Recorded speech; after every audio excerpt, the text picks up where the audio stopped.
Hi friends, welcome to my channel. இது Monday morning. Friends, இது வரைக்கும் என்னோடய சேனலை சப்ஸ்கிரைப் பண்ணி தொடர்ந்து வீடியோஸ் பார்க்குறவங்க எல்லாருக்கும் நன்றி. புதுசாக யாராவது என்னுடைய சேனலுக்கு வந்திருந்தீங்கன்னா என்னுடைய எல்லா வீடியோஸும் பாருங்கள். உங்களுக்கு பிடிச்சிருந்ததுன்னா கண்டிப்பாக என்னுடைய சேனலை சப்ஸ்கிரைப் பண்ணிக்கோங்க. வழக்கம் போல் மார்னிங் 6 o'clock எழுந்துட்டேன் ஃப்ரெண்ட்ஸ். ஒரு டீ போட்டு குடித்தாச்சு.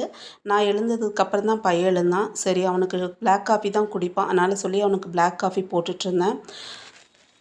ஃப்ரெண்ட்ஸ், நான் ஆல்ரெடி வீடியோஸில் சொன்ன மாதிரி நான் ஜாப் போயிட்டு தான் இருந்தேன். அம்மாவுக்கு உடம்பு முடியலங்கிறனால ஜாபை ரிசைன் பண்ணிட்டேன். ஸோ 7 months ஆகுது நான் ஜாபை ரிசைன் பண்ணி. ஸோ எங்களுக்கு நிறைய ஃப்ரீ டைம் இருந்தது. அந்த டைமில் பார்த்திங்கன்னா என் சிஸ்டரும் பசங்களுக்கு ஆனுவல் எக்ஸாம் லீவுன்னு சொல்லிட்டு அம்மா வீட்டுக்கு அடிக்கடி வந்துட்டு போனாள். அவள் ஒரு ஐடியா சொன்னாள், ஒரு சேனல் ஸ்டார்ட் பண்ணலாம் அப்படின்னு சொல்லிட்டு. அவள் கொடுத்த ஐடியாவில் தான் இந்த சேனல் ஸ்டார்ட் பண்ணேன். ஸ்டார்டிங்கில் பார்த்திங்கன்னா என்னோடய சேனல் நேம் மணி ஜிவி ஃபன் விளாக்ஸ் அப்படின்னு தான் இருக்கும். ஸோ நானும் என் சிஸ்டரும் சேர்ந்து ஃபன்னாக வீடியோஸ் போடலாம் அப்படின்னு தான் ஸ்டார்ட் பண்ணோம். ஆனால் அதுக்கப்புறம் அவள் ஸ்கூல் ரீஓப்பன் ஆனனால அவள் அதை ஸ்கிப் பண்ணிவிட்டு போயிட்டா.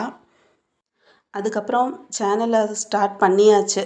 இதை என்ன பண்ணலான்னு யோசித்து சரி விலாக் வீடியோஸ் போடலாம் அப்படின்னு சொல்லி முடிவு பண்ணேன். ஆக்சுவலாக எனக்கு விலாக் வீடியோ ரொம்ப பிடிக்கும்.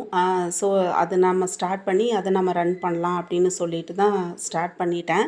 ஆனால் பார்த்திங்கன்னா நாங்கள் ஸ்டார்டிங்கில் ஃபன் விலாக்ஸ் மாதிரி நாங்கள் போட்டப்போ எங்களுக்கு சரியாக ரீச்சே கிடைக்கல. தட் மீன்ஸ் இப்போவே 328 சப்ஸ்கிரைபர். ஆனால் அப்போ எங்களுக்கு ஒரு 20 சப்ஸ்கிரைபர் 30 சப்ஸ்கிரைபர் அப்படி தான் இருந்தாங்க.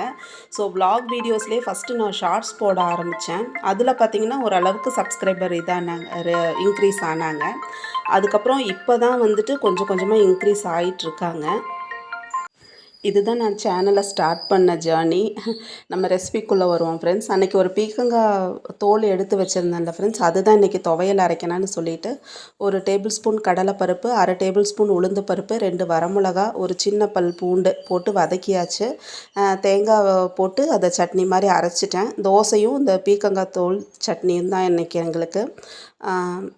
ஸோ தோசையும் பீக்கங்காய் சட்னியும் வச்சு சாப்பிட்டாச்சு. ஃப்ரெண்ட்ஸ், வர வீடியோக்களில் மற்ற விஷயங்கள் எல்லாமே பேசலாம். இது வரைக்கும் என்னோடய வீடியோவை பொறுமையாக பார்த்ததுக்கு தேங்க்யூ ஃப்ரெண்ட்ஸ். என்னோடய சேனல் பிடிச்சதுன்னா சப்போர்ட் பண்ணி வீடியோவுக்கு ஒரு லைக் போடுங்க ஃப்ரெண்ட்ஸ். தேங்க்ஸ் ஃபார் வாட்சிங் ஃப்ரெண்ட்ஸ்.